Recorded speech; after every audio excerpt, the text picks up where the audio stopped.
Good news, I fixed it. Bringing it back around the other side. Well, here's the morning of the repair. I got all the parts finally. This was the solenoid. This was the one I got on eBay for 72 bucks instead of $728 from Kobelco. But I tried to get this. They sent me the wrong pigtail. Does not fit on there. So after hours on the phone with Kobelco, they finally sent me this, but as you can see, I've got to put it all together, whereas this one came all nice. So I'm not too crazy about that. Let me show you why I'm not too crazy about it. So here is the problem. It's all melted. The part where that goes in is all melted. Those two wires that come out of the harness, I mean, there's no colors on them really anyway, so I don't know which wire goes on what side.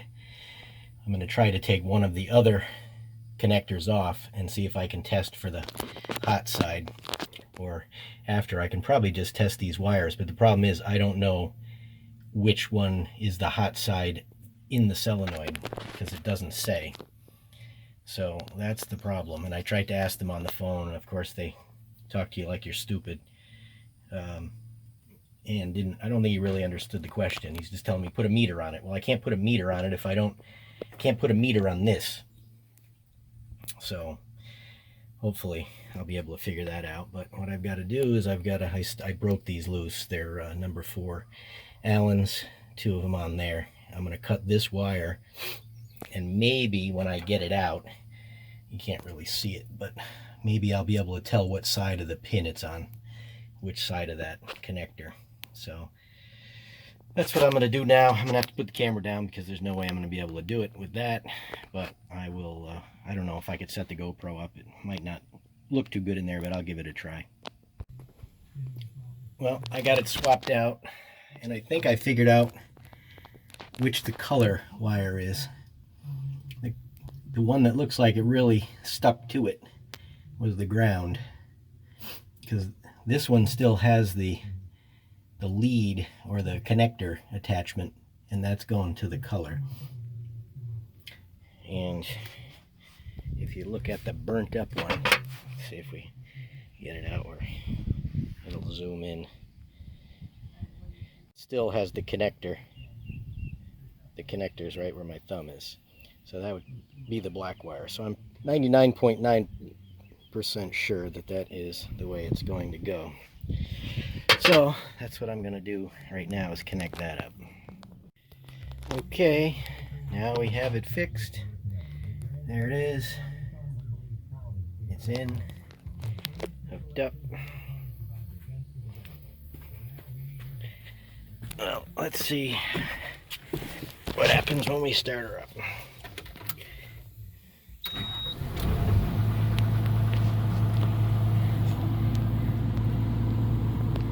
And we have nothing there.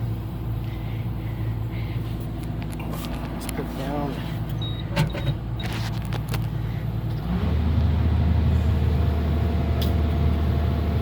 Hey, it works.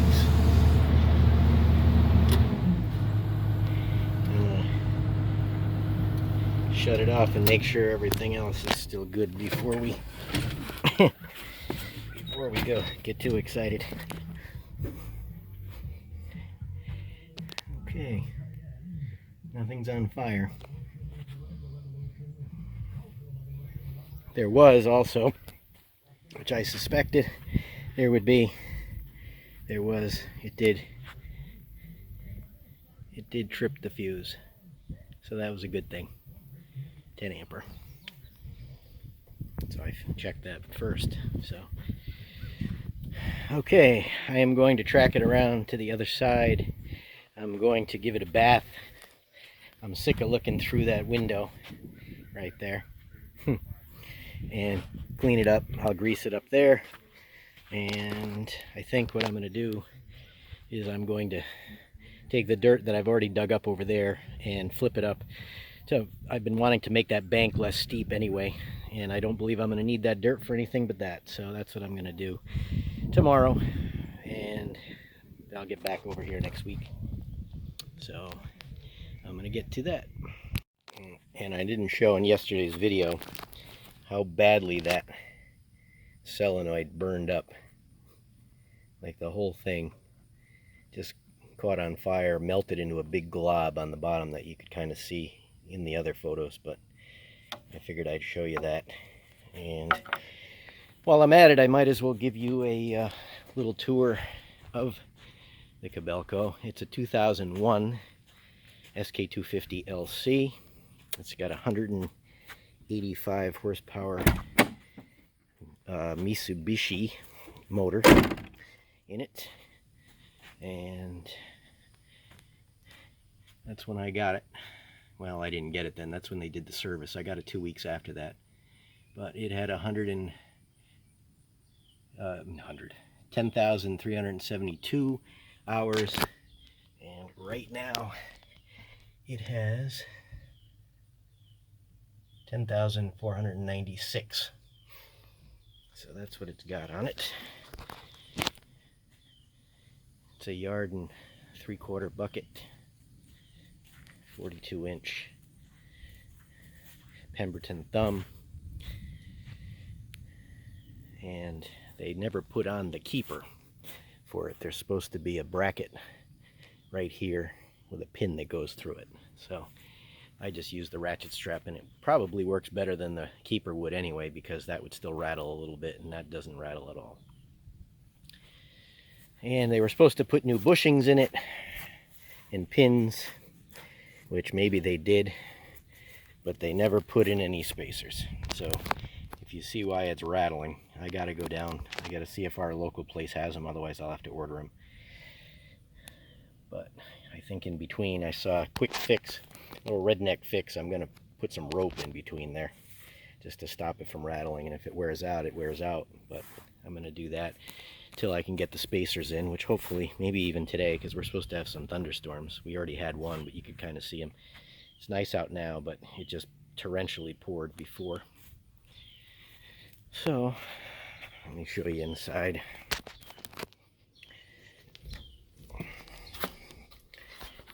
And one thing that I do have, something that Chris didn't have, but this one had it.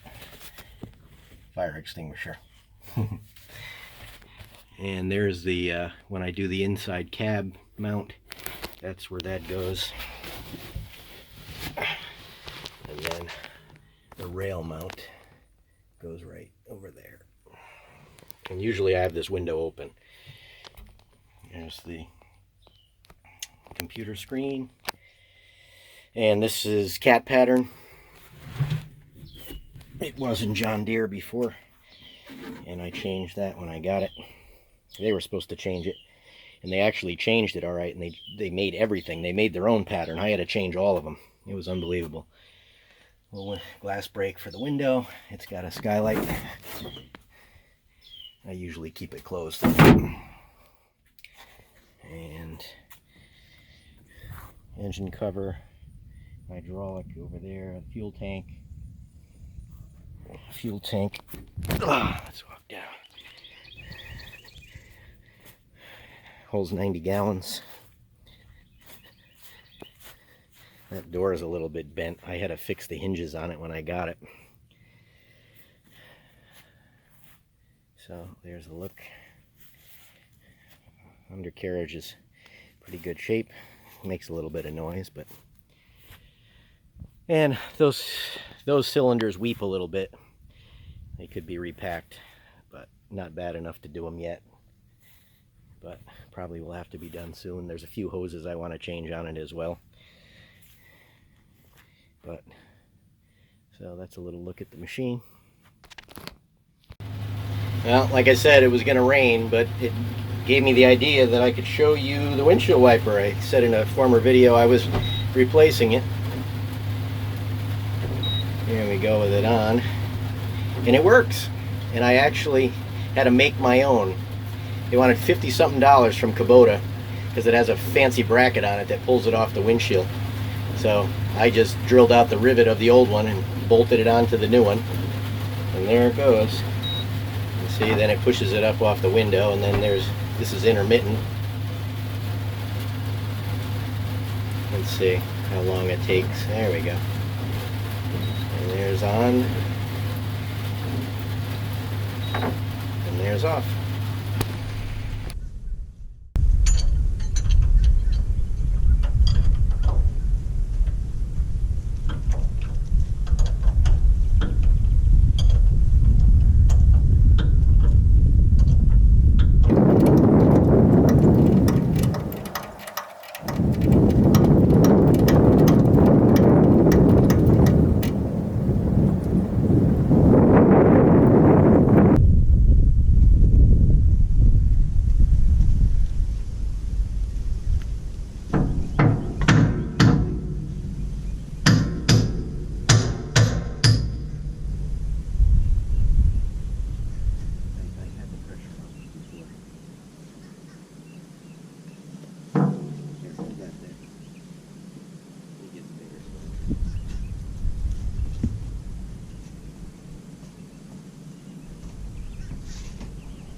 Start it up. You see it.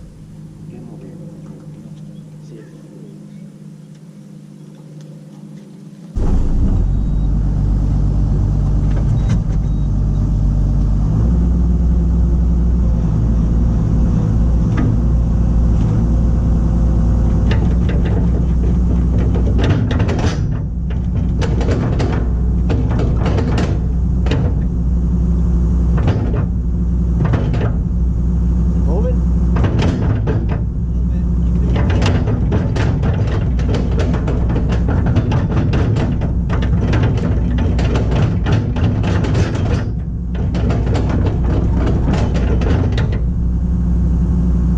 Put your fingers in there.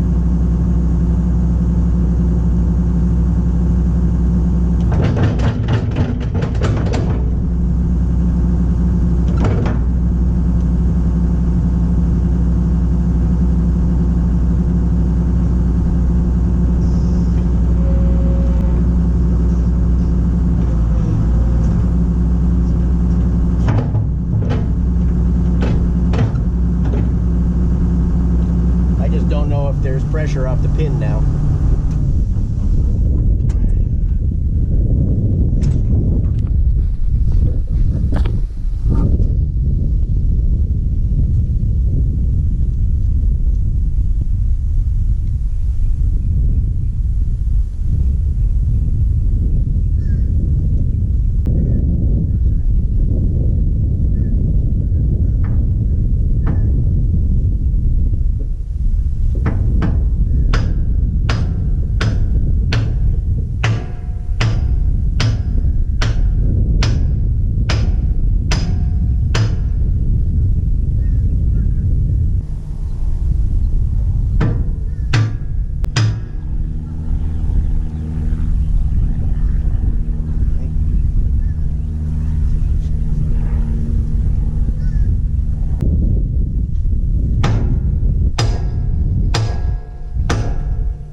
Pressure off.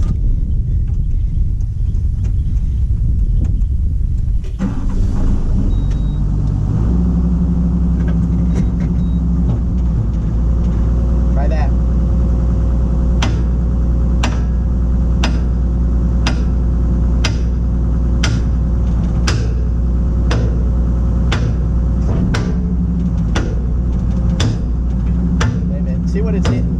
Make sure it's not, spacer didn't move. Seems to be all right.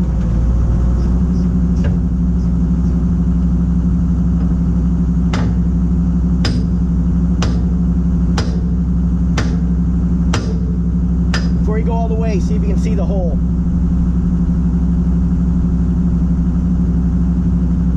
Is it through far enough? I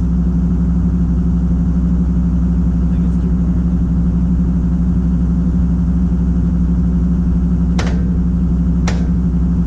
Check it now before you go all the way.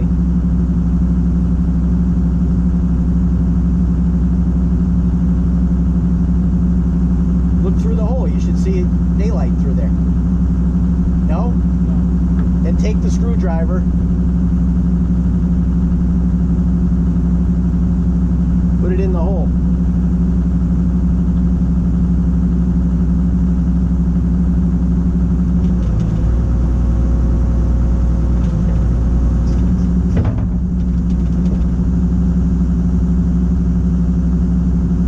We're gonna need something bigger.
A view of how much space there was. I'll put my finger there. Almost a finger. So there's the spacer stack, and it fits.